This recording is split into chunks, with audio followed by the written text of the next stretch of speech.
everyone, hope you're excited as I am about having a chapter finally this week after being on break last week. I don't know why, I was on break for just 1 week, but it feels like a goddamn eternity. Maybe it's just because everyone was just really anxious to see what's really going to go down with this whole big Straw Hat fleet going on in this chapter. So either way, chapter 800. Can you believe we're at chapter 800? Wow, that's legit. Either way, this chapter, just based on the name, the vow of underlings, I'm thinking right off the bat, Luffy's going to just be like, yeah, you know what, I don't care, you could join, Nakama party. But, of course, he didn't do that. Luffy's just saying, yeah, I don't want all that responsibility, basically. I don't care to be the most powerful, which I mean, you're being Pirate King, like, that's your ultimate goal, so get with the shit. You kind of want to be that powerful, especially if you're going to go up against, like, Yonko and Admiral, so, Luffy, get your shit together there.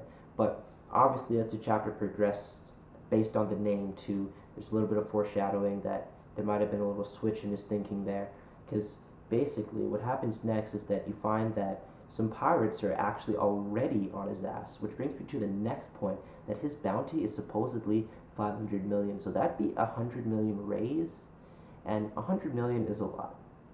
Like any raise of a million is a lot. Like, you offer me $1 million, I'm saying yes, bitch. But I feel like for what he did this arc, what he's done in Fishman Island, because if we think back to post time skip, as soon as he came back, his bounty was 400 million. So that's saying his bounty rose only 100 million. I know I'm saying only 100 million, but I think you get where I'm going with this. 100 million for basically Fishman Island, taking out there, challenging Big Mom, which who knows if the government knows about, but taking out Doflamingo, which really, really, really, really, really, really, in my opinion, should have like raised it a lot more. Not only taking out Doflamingo and saving Dressrosa, but basically going up against an Admiral as well. So there's that. Either way, so a 500 million Straw Hat Luffy is looking really appealing to a few people that are also pissed off at the fact that they're not going to get their shit from Doflamingo anymore, and they're going to try and threaten King Riku, which just means that that island is kind of screwed thanks to Luffy, if I'm to be completely honest, but it probably won't happen. So Zoro is enjoying it because Luffy doesn't like alcohol. Duh. So Zoro's just going ham with the alcohol, trying to turn up. Usopp is just like, yeah, whatever. And a whole bunch of people were kind of wondering where the end party is, like the end of arc party.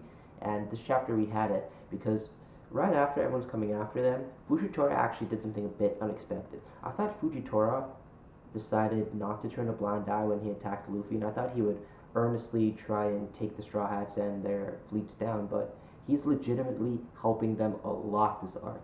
Like, his rubble that he had in the air, he decided to drop that on the people that were going after them. So I could respect that. I like Fujitora a lot. That being said, if Luffy had actually fought him, what do I think the result would be, honestly? Honestly? You're gonna think I'm stupid and a Luffy fanboy for this, but I think he probably could have given him a good shot. Because, I mean, he could use his gravity on him, but to what extent? I mean, we've seen Gear 4th for all of 10 minutes. It's not that durable. Luffy's also in bad shape right now. But let's say 100% health, Luffy versus a 100% health Fujitora. I think he could put up a fight. And that might be stupid for me to say, but I get that feeling because he's about to go up against Yonko. Like, that's the realm he's in right now. Yonko are definitely stronger than Admirals. Like they are. Look at Marco, he was able to kind of fend off Kizaru a bit. Ben Beckman fending off Kizaru. I'm sorry, Kizaru, you're just looking like a bitch to all these right-hand mans of these emperors. But yeah, the right-hand mans to the Yonko are just as strong as Admirals, so that leads me to believe that Yonko have to be way stronger than Admiral. So I think it's about the time that Luffy proves his strength thus far, because honestly, we're pretty early into the new world. There's been like 3 arcs. Yeah, 3 arcs. I almost forgot Caesar Clown. 3 arcs. So he needs to kind of show he's as strong as an admiral. I personally believe that he is, but a lot of people won't until there's more proof. And can I blame them? I can't. I'm just inferencing, kind of gathering where he might write. But I'd be stupid to ever think that I can predict exactly what Oda might write. I might get a 1-2 thing right, but yeah, that's just basically how it goes. So by the end of the chapter, Sengoku basically hears like Fujitora saying, "Yeah, let him go." He's doing his like monologue, which probably he should have kept in his head because, like I said, Sengoku heard and he's like, "Yeah, like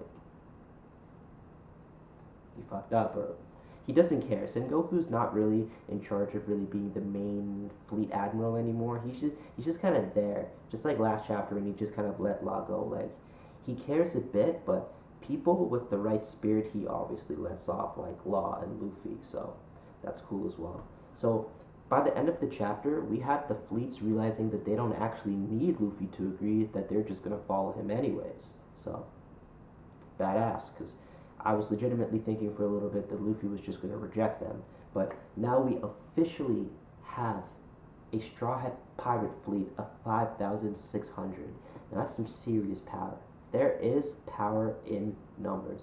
Either way, Dressrosa appears to finally be finished. God damn, that took really long. But the ending page, which I'm probably going to make my thumbnail, note the thumbnail, badass. Seeing that picture just reminded me of how much of a beast Luffy could actually be, because the fact is he showed us Gear 4th Pound Man. Have you seen other gears with names? Like it realistically could have other forms. Imagine Gear 4th like a thinner Luffy that maybe everything is Red Hawk, because we also didn't see a Red Hawk Gatling. We saw a Hawk Gatling, not a Red Hawk Gatling. So imagine just a full flame Luffy. Badass. Full hockey flame Luffy. I'd pay to see that. Either way, that's it for this review. Might have been a little bit long, but hey, there's some shit to talk about, right? Hopefully you enjoyed it, and if you did, I'd really appreciate it if you left a like, comment, man, just do something, Either way, thanks for watching. Have a good week, guys.